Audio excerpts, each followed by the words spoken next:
আসসালামু আলাইকুম। আজকের আলোচনা হচ্ছে জুনায়েদ আহমেদ পলক কালকে দেখলাম কান্না করতেছে। আর আওয়ামী লীগের নেতারা যারা জেলে আছে, কেউ ভালোই আছে, আবার কেউ চিন্তাগ্রস্ত আছে। এই জুনায়েদ আহমেদের পলকের কারণে বাংলাদেশে কত বড় একটা ক্ষতি হয়েছে, এটা কি কেউ জানে? জানে সবাই, কিন্তু বুঝে। ইন্টারনেটটা যদি বন্ধ করে না দিত, তাহলে এত ম্যাসাকার হতো না। আর কত ম্যাসাকার যে হয়েছে, কত যে ছাত্ররা গুম খুন হয়েছে, তার কিন্তু নাই, হিসাব নাই। কিন্তু এখনো অনেকে দেখে তাদের প্রতি সহানুভূতি দেখায়। ইন্টারনেট যখন বন্ধ ছিল, যখন বাসায় বাসায় তল্লাশি চালাইছে, ছাত্রদের আসেনি, ছাত্র আছে নাকি, কিংবা ধরছে, কোন জায়গায় মারছে, কি করছে, কেউ জানে না।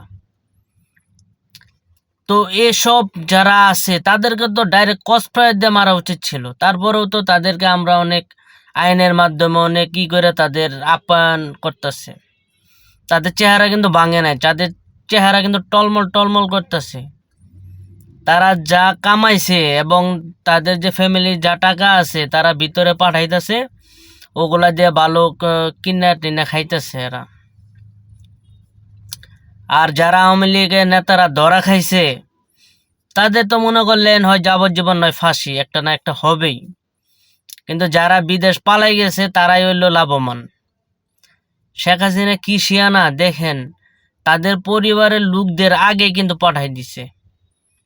আর তাদের যে নেতারা ছিল তাদেরকে কিন্তু সে কিছুই বলে নাই।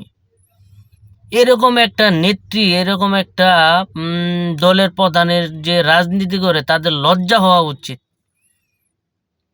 সে করাপ্টেড হবে, সে সে সে ই করে দিবে, নেতা কর্মীদের বলবে না যে তোমরা নিজেদের সেফটি নিয়ে নাও। কিন্তু উনি নিজের সেফটি চিন্তা করছে, নিজের পরিবারের সেফটি চিন্তা করছে, কিন্তু নেতা কর্মীদের চিন্তা করে নাই। উনি নেতা কর্মীদের না জানায় উনি হুট করে পালাই গেছে গা।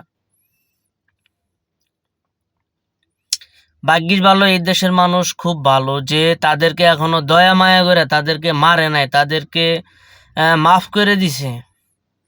তারপরও দেখেন তাদের লজ্জা নাই, তারা এই যে এখানে আন্দোলন, সেইখানে আন্দোলন। কে রে ভাই, তোদের আন্দোলন করতে হবে কেন? তোদের নেতা পালাইছে, তোরা এখন চুপচাপ করে নিজের জীবন নিয়ে আল্লাহ আল্লাহ করো।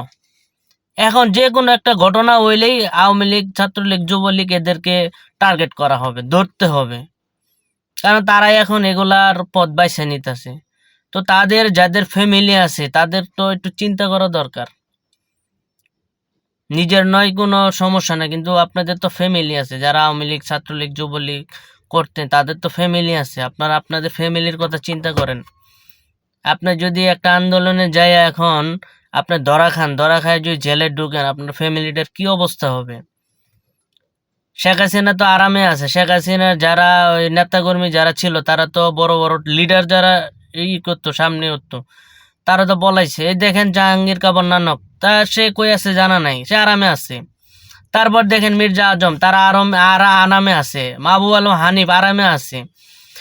এই যে বড় বড় যারা লিডার ছিল তারা তো মনে করলে আরাম আছে, তারা চুপচাপ আছে, তারা তাদের মতো আছে।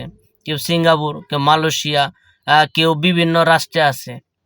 কিন্তু মাঝখান থেকে এই যে নেতাকর্মী এখন মায়ের খাবো, নিজেরা তাও নিজের দোষে তারা মার খাবে। তাদের কি দরকার এখন রাস্তায় নামার জন্য, গন্ডগোল করার জন্য? আপনাদের আরো ভাবা উচিত। আপনাদের পরিবার আছে, আপনাদের সংসার আছে। কারো কথায় হুটহাট রাস্তায় নেমে যায় না, তাহলে আপনি নিজে তো ধ্বংস হবেন, আপনার পরিবারও ধ্বংস হবে। তাই চিন্তা করুন, রাস্তায় নামার আগে একবার ভাবুন যে আমি কি করতেছি। এই যে এতগুলা লোক মারা গেছে এটা তো সত্য, এতগুলা যে মেসাকার হয়েছে এটা তো সত্য। হ্যাঁ, শেখ হাসিনার নিজের অডিও কল ফাঁস হয়েছে, আরো সামনে বহুত কিছু ফাঁস হবে। তো শেখ হাসিনা তো মনে করলেন শেখ হাসিনার পরিবার সব এদের মতো আরামে আছে। ভাই আপনারা যারা আছেন তারা আমাদের সমাজের লোক, আমরা আপনাদের ভালো চাই, আপনারা সবসময় ভালো থাকেন, কিন্তু এই গ্যাঞ্জাম ফ্যাসাতে যায় না। আপনারা যদি ভাবেন যে সরকার আমরা ফালাই দিমু, এটা আর কোশ্চিনকালেও হবে না, এটা অসম্ভব। এই সরকার গেলে আরেক সরকার আবো, ওই সরকার আরো আপনাদের চিরুনি তল্লাশি দিয়ে ধরবো, এটা কিন্তু মনে রাখেন। তাই আপনারা এখন থেকে যারা ধরেন চিন্তা করছেন যে আমি আন্দোলন করবো আন্দোলন করবো, আপনারা সাবধান হয়ে যান, আপনারা লাগে অন্য দল করেন। আসসালামু আলাইকুম।